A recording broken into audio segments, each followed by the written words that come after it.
Okay, there is rent there. It needs to fit in that particular 10,000 shillings. And the challenge most of us have is that at times we would want to choose our residential addresses in a manner that does not match our income patterns, because we just want to be seen to wake up in a certain place, maybe the sun rising from a certain direction and the like. So we start living over and above our means. So if you are earning 20,000 shillings, then this is how you need to split your income on a monthly basis to allow you to obey the 50-30-20 rule, and then to also position you for growth going forward. Remember, this 6,000 is going into savings. If you don't have any loans or exposures to whatever you borrowed earlier, this 4,000 also is going into your investments. With time, as you build on all these, your target here, for example, on this amount here, would be to work towards an emergency fund, okay, that will be 6 times your monthly earnings. So the monthly earnings in this example is 20,000 shillings. So times 6 would mean that you have a target of, so the salary here, I'm calling it salary, but I should have called it earnings. Okay, we can. Good. We can rub it. Oh, sound good. So earnings, yeah? You know, the moment we talk about salaries, we exclude the person who is self-employed, the person who is in business, but we are talking about earnings so that everybody feels that they are included. So that is how you do it. So your target there would actually mean that you need to target to save 120,000 shillings. The moment that threshold is achieved, then you now start pushing more towards investments, so that now you have these ones reversed, because you're still saving, but then now you have 30 now going towards investments, and then you build a pot there.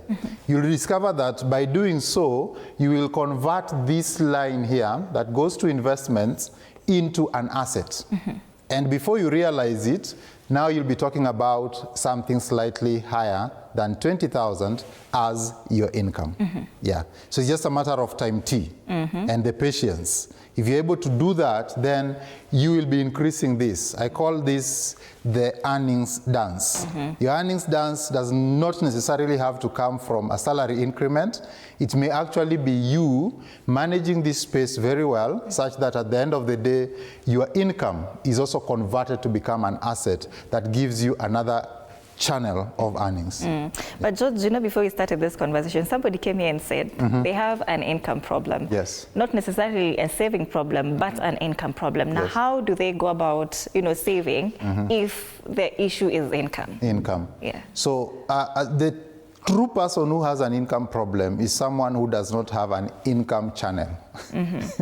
But the person who has an income channel, success is not in how much you earn. Success is in how you manage the little that comes into your hands. So that person, I would like to meet them one-on-one and agree that we need to just damage or change that cognition a bit so that they start seeing value in this. And then working together through a financial therapy session, we can be able to convert these and then increase the earnings channel so that it is not just a focus on salary increment, it is actually a focus on how do I convert the earning that I have to become an asset, then the asset will now increase my earnings channels. So how does a finance therapy session look like? A finance therapy session? Yes. Wow, awesome. Before she comes. Before she comes. A finance therapy session begins with what I call self-awareness. Yeah, so self-awareness, first of all, is to weed out any money wounds that an individual has, weed out any financial injuries that an individual has through analyzing what their past has been, directly engaging with money or seeing how money was managed around them, maybe in their family when they were growing up, and how they were socialized with money, how they also started interacting with money directly now when they got to the earning stage. Because you see, in life we have the dependency stage where somebody else is taking care of your bills and all that. Then you move to the earning stage. Now it is you having your own income. How do you dance with it? Is it?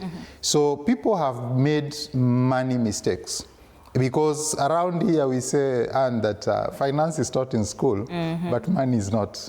Oh, really? Yeah, money is not taught in school. Yes. Money is taught through such exposures. Like today, our audience is in a class. You know. This is money. This is money now, discussing money being taught, how to manage that. But finance, you can go through that in a business class and the like, and still come out here and make poor decisions. So why is this, is there stigma, you know, around conversations around money? You know, even with people who just earn higher, there's usually stigma around conversations surrounding money. Because now that you say now, money is not taught in school, but finance is taught in school. Why is there still stigma? Even as much as we are trying to promote